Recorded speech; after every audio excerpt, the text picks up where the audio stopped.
Police को बड़ी सफलता मिली है, क्या प्रकरण है सर पूरा?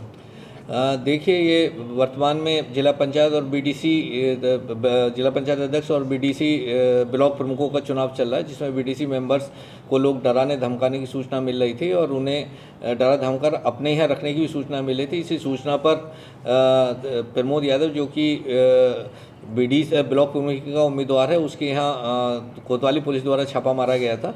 उसके यहाँ से भारी मात्रा में हथियार मिले हैं, कुछ प्रतिबंधित बोर के कार्टेज और उनके खोखा भी मिले हैं और इसके अलावा बहुत सारे कारतूस मिले हैं। ये जो हथियार बरामद हुए हैं, इसमें से कोई भी व्यक्ति वहाँ मौके पर मौजूद नहीं था जिसके हथियार हैं, जो लाइसेंसी हथियार हैं।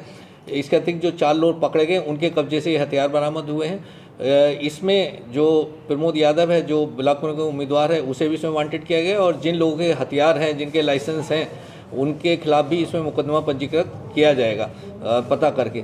तो एक बड़ी सफलता है। बहुत दिनों से प्रमोद यादव एक अपराधी किस्म का व्यक्ति है, जिसके ऊपर पहले से भी काफ़ी मात्रा में, काफ़ी संख्या में मुकदमे पंजीकृत हैं और ये लगातार सूचना मिल रही थी कि लोगों को जाकर, बीडीसी मेंबरों को जाकर डरा धमकारा, उसी के आधार पर कार्रवाई की गई थी। सर, कभी इतनी भारी मात्रा में बरामद की हुई है, कहीं ना कहीं बड़े फिराक में थे घटना करने की।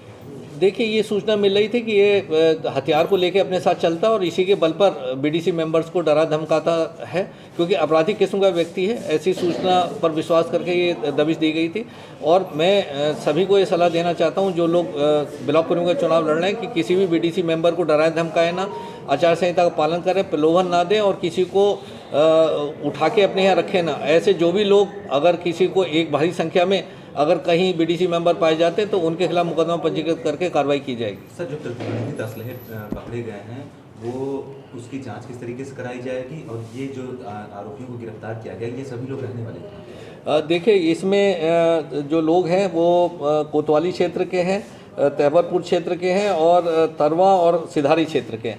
तो अब हमारे जनपद के रहे अलग अलग थाना क्षेत्र के रहे, ये लोग वहाँ पर एकत्रित होते थे। उसके बाद प्रमोद यादव के साथ जाकर इन असलाहों के बल पर डराते धमकाते थे और बीडीसी मेंबरों को आतंकित करते थे अपने पक्ष में वोट देने के लिए।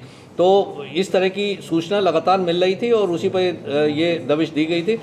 पुनः मेरा ये कहना है कि इस तरह की जो भी इन चुनावों में जो भी हरकत करेगा, उसके खिलाफ बहुत कड़ी कार्रवाई पुलिस और प्रशासन द्वारा की जाएगी। ठीक है।